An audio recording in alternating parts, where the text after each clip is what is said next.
रत्नागिरी जिल्ह्याचं उत्तरेकडचं शेवटचं टोक म्हणजे बाणकोट किल्ला, ज्याला हिम्मतगड म्हणूनही ओळखले जाते.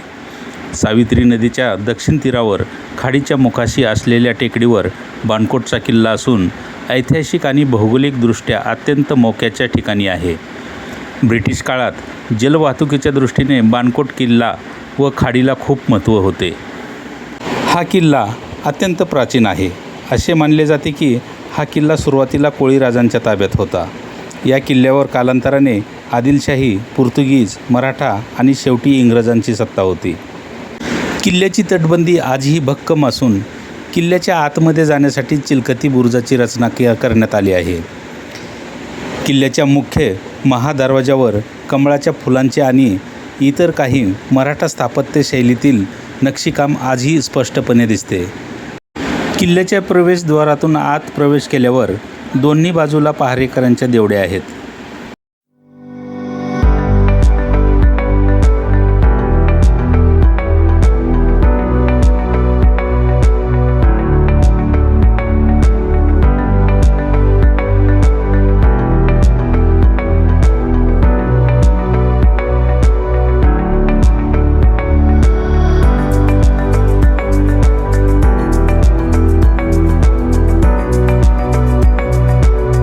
पुढे उजव्या बाजूला एक तळघर व भुयार आहे, तर डाव्या बाजूकडून नगरखान्याकडे जाणारा दगडी जिना आहे. तटावर जाण्यासाठी 2 जिने आहेत.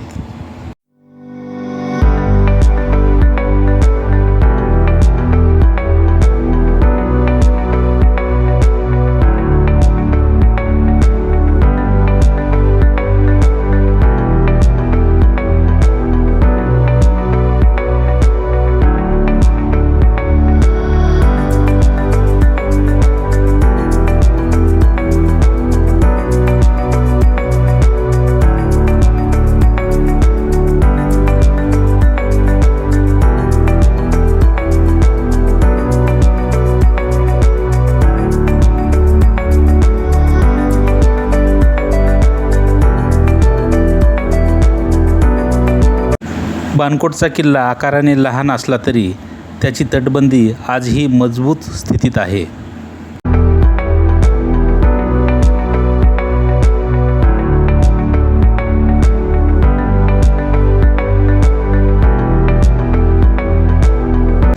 इसवी सन 1755 मध्ये मराठा आरमार प्रमुख कान्होजी आंग्रे यांनी हा किल्ला जिंकला आणि त्याचे नाव हिम्मतगड ठेवले.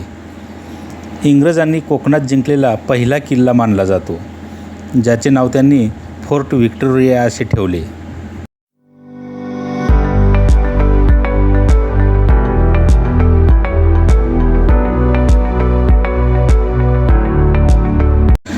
किल्ल्याच्या 4ही कोपऱ्यावर मजबूत बुरुज आहेत, जेथून समुद्रावर नजर ठेवता येत असे. किल्ल्यावरून सावित्री नदीच्या मार्गे होणाऱ्या व्यापारावर नियंत्रण मिळवता येत असे. गडाच्या आतील इमारतीची फक्त ज्योती शिल्लक राहिली आहेत.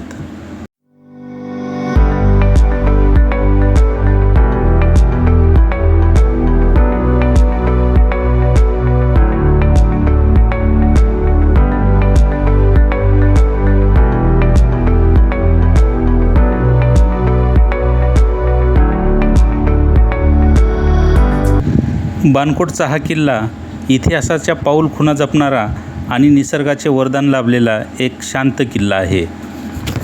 हा किल्ला ट्रेकर्ससाठी आणि इतिहासप्रेमींसाठी एक उत्तम ठिकाण आहे. विशेषतः पावसाळ्यात आणि हिवाळ्यात येथील निसर्ग पाहण्यासारखा असतो. हिवाळ्यात येथे अनेक स्थलांतरित पक्षी पाहायला मिळतात. किल्ल्यावरून हर्णे मुरुडपासून हरिहरेश्वर श्रीवर्धनपर्यंतचा परिसर नजरेत येतो. सावित्री नदीचे विस्तीर्ण पात्र आणि अरबी समुद्राचा संगम अतिशय विलोभनीय दिसतो.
दक्षिण बुरुजातील दिंडी दरवाजातून बाहेर पडून थोडे पुढे गेल्यावर पाणबुरुज दिसतो.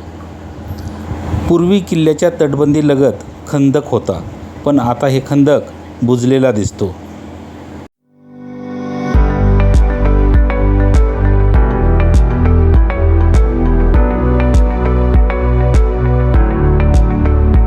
इसवी सन 1800च्या सुमारास मुंबईहून समुद्रमार्गे महाबळेश्वरला जाण्यासाठी बाणकोट येथून सावित्री नदीच्या खाडीतून जावे लागत असे.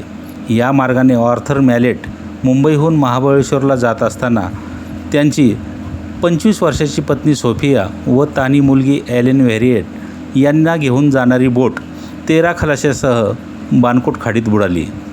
या किल्ल्याच्या दफनभूमीत मॅलेट मेमोरियल स्मारक आहे. एक दगडी चौथरा व त्यावर दगडी स्तंभ उभारलेला असून त्यावर त्यांची नावे कोरलेली आहेत. त्यांच्या आठवणीने दुःखी झालेला ऑर्थर मॅलेट महाबळेश्वरला सावित्री नदीच्या उगमापाशी बसत असे. तोच महाबळेश्वरचा ऑर्थर शीट सुप्रसिद्ध पॉईंट होय.